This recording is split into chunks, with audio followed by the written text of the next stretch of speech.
Sorry about the delay. We kind of enjoying ourselves on this parachute. Yeah, Sorry, I suck at flying planes. I'm sorry. well, we just have to go in for some refueling, and I guess we can maybe find some oil over on towards refinery. That's gonna be the place that most of the teams will be looking to look out for. The teams that are holy looking. smokes! Look at how many teams are dropping. Okay. Oh my god. I kind of lost count out there, but overall, northeast side, that's going to be that flock of crowd that will be moving in towards those sort of compounds out there. And, well, Eva's going to be one of the squads that will be right across the corner alongside with House of Blood and, once again, BTS. Wow. Oh, Kai. Kai is the only player there from House of Blood. He's got to be really careful. Yeah, and same goes towards the side of Abu. Coming in close proximity, and now Geekfam going in for another early engagement against the likes of TG. They have been hot dropped before, and this is not looking all too good for the Malaysian side, but for Eva's ID. They seem to be holding most of the majority of Bayfront itself, so they are looking pretty much stacked up against those sort of odds that are being put against them at the very least. Yeah, so it looks like so far no one has died as of yet, but already Kalahari looking a little crowded. I know it's it's a scary map, but I don't know if you want to be going for something as crazy as this. But looks like Abu are actually going to be taking fire on the side of House of Blood, who will be exposing themselves. Actually, Kai's going to be shooting on the other side, actually shooting for a team that is across the river. But EVOS, they might be looking at a potential backstab from Burst the Sky. Burst the Sky really is seeking for a way to climb back up on top. And they've definitely seen better days of gameplay. They know Bear's there. Oh, the what? Okay. You talk about the grappling, and there we go. They've already got themselves leveraged up and up close and push. And it's going to be members from the side of EVOS here that will be finding that opening shot out there, but they're getting surrounded by the rest of BTS. This is not looking all too good for EVOS, and now with that sort of shot coming from the side of it, he might just be able to drop this off, and Sabe will be the first one to fall. And now Burst the Sky finally leads in the kill leader part. Third-party players, and then actually gets knocked down. House is not going to be joining into the fight as well. We could be looking at a field of blood as Burst the Sky. There's not three members. The only remaining member left, but he's stuck! He's stuck between a rock and the blue wall! He tries to jump over. He's going to have to be the savior for his team, but he's up against so many members of House of Blood. Oh, Bayu, this is going to be a monstrous play if he's able to somehow fend off House of Blood. He gets the drop off. Actually got a very low member on the side of House of Blood actually hiding in the corner. And luckily for EVOS, because House of Blood came in to take down Burst the Sky, EVOS might come in to actually third party themselves. And now it's only down to mid for the side of Burst the Sky. They do get a couple of members on the side of House of Blood. It wasn't exactly the cleanest execution coming from the side of Hichobi. There's quite a blood. He gets it! Oh my god! I think I might be having a heart attack. Being done. Oh my god. That is not supposed to be legal, but after that long bout, the last laugh is still going to be in the hands of EVOS Esports. Okay, for a moment, I can see the biggest fan of BTS was just shouting, cheering for the moment, and no. That was not what I was screaming about. I was screaming because EVOS must be laughing their pants off because they were the ones that were actually under attack, and then all of a sudden, House of Blood is like, go, let's try and third party, and it just turns into a back end disaster. And EVOS, I could just hear them cackling around the corner.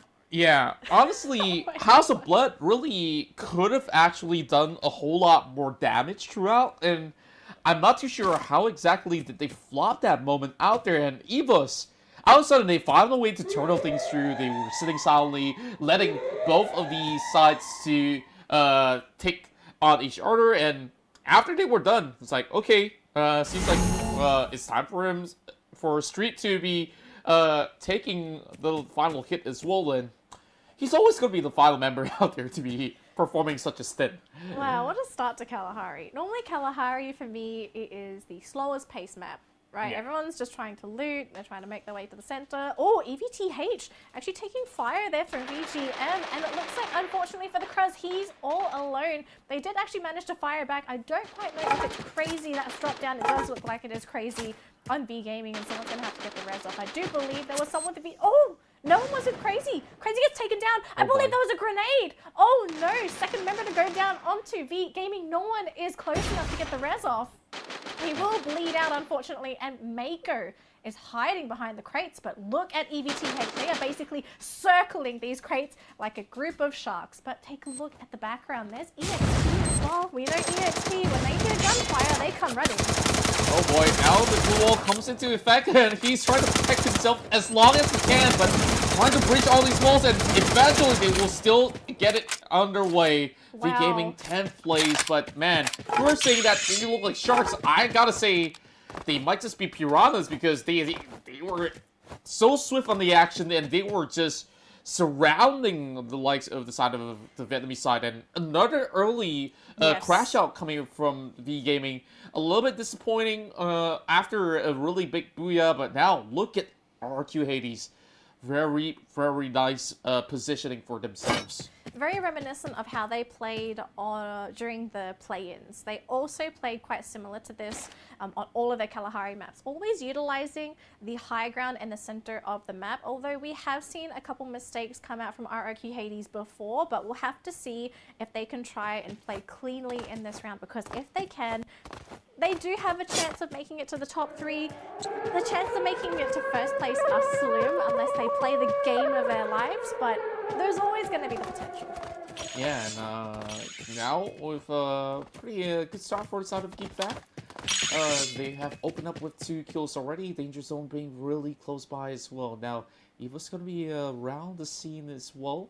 This time, it seems like it's a slower start for the side of EXP to begin with, but we've had seen enough of that sort of action coming from the side of Evos, and oh boy, just to think about how they survived that sort of gruesome attack, it House really of Blood beats me. saved them. Yeah. House of Blood honestly came in and saved Evos' day. Yeah, like it felt like they were hired guns in that sense, and like when they were asking for the paycheck, the mafias really came in to just show who's the real boss out there, and yeah, they didn't receive that big fat paycheck that they were looking for. In fact, it almost felt like they came in a little bit too early. Yeah. As if like the fight between Burst of the Sky and Evos, it wasn't done.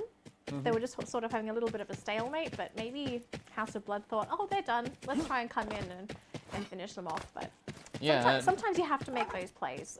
There's no clear indicator as to when you're supposed to go in. For Free Fire, a lot of the time it's intuition. You kind of have to guess what's happening on the other side of the map. So, yeah. I mean, you can't say their play was stupid or silly. It's in the moment they were thinking a certain thing, and sometimes you kind of have to work around what you're guessing. Yeah, especially with when you're facing 2 teams, the possibilities are endless. Like, it's either you're going to be winning big, or you might just be taking the short end as a stake. And it was a phenomenal display of defense coming in from inside of Eva's Esports Indonesia to be able to achieve such a really good victory by the end of that sort of scuffle that they had with the 2-mentioned team hailing from the side of Pakistan, as well as the likes of Thailand as well. Now, Heavy coming in from the far back, it's going to be a very long jog for them, as they will be bound to meet up with the rest of EVTH as well. So, EVTH, they might have seen a little bit of movements across, and they are getting themselves prepared, but here over in the command point here, it's going to be a really tough place for them to be able to get a clean sort of battle going out there, but they could still wait it out because they are already in the safe zone already. But Geek Fam now, they are challenging the King of Kings, RRQ Hades. Ooh. This is going to be so interesting. Geek Fam going to try and contest for this high ground from RRQ Hades. Now, RRQ Hades, they are in a pretty favorable position themselves. I don't believe they saw Geek Fam coming, so they did take a little bit of free fire. Ha ha ha ha, bad pun. Okay, I take that though. Dang it. I take that anytime. It didn't work, so. But this will be pretty interesting to see if Geek Fam's able to wrestle control of this tower away from RRQ. Although on the right side, we're actually having a little bit of a skirmish, I do believe, between 3 teams. Oh yeah, and then it seems like TG really wants to get themselves a couple of all these kills, but it's gonna be nice there that's being clipped out right under the noses of the side of Kings Gamers. One of the toughest opponents to be duking out with, but look at that hot rod of the big gold, glowing golden, but Osaka, oh boy, he crashes towards the wall, and Knights this time falls out flat yet again.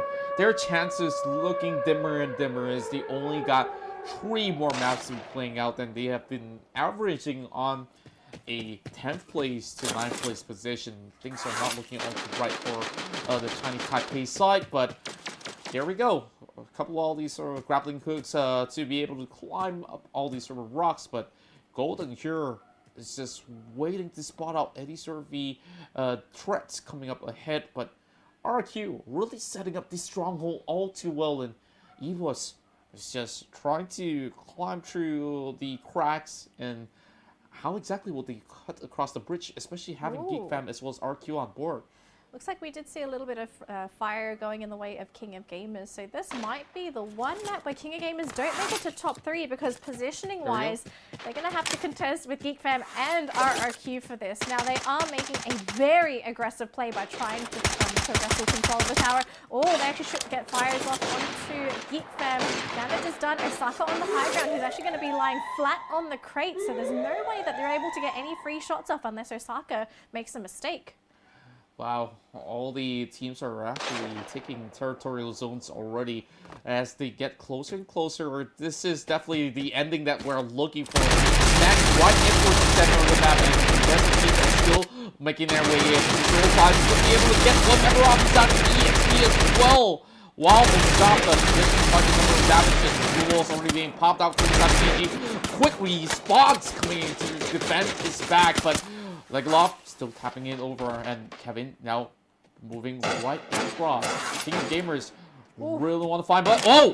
This is the angle that nobody actually suspects, but he's got to be really careful about this because he could be shot from multiple directions.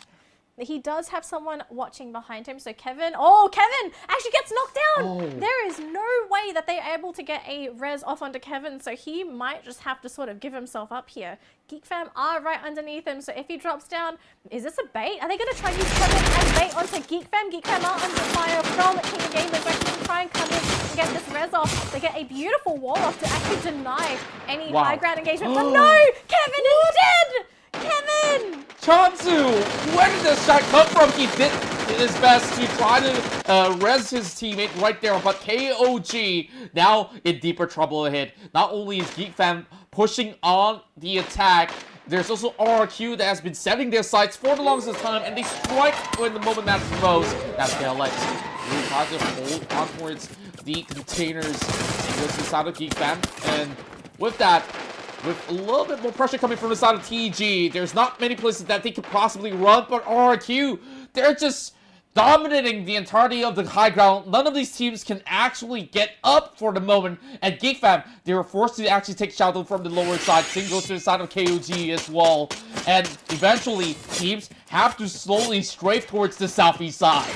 Oh, this is going to be insane. We have 8 teams remaining, and look at how small this safe is getting. A lot of teams are working with the vertical crates, but we've also got a little bit of action happening on the low ground. EVTH actually running into Heavy, and they managed to get a knockdown onto Kim Chong. We've got 3 here for EVTH, actually able to get a pincer onto 1. We still have Panda on the high ground. They can't quite get the grenades off. Unfortunately for Heavy, their positioning is just not giving them too many openings to potentially get any shots back themselves.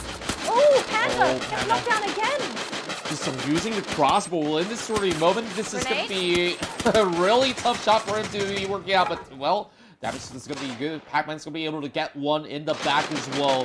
Now, EVTH have to finish off what they started right here. They do get a knockover on the Panda. And, what a big nade dropping towards the side of Jonah as well. Now, is getting ready to actually blow up the M1014 as he tries to make his way in. But, Don, that's sniper out there, and this is looking very dicey.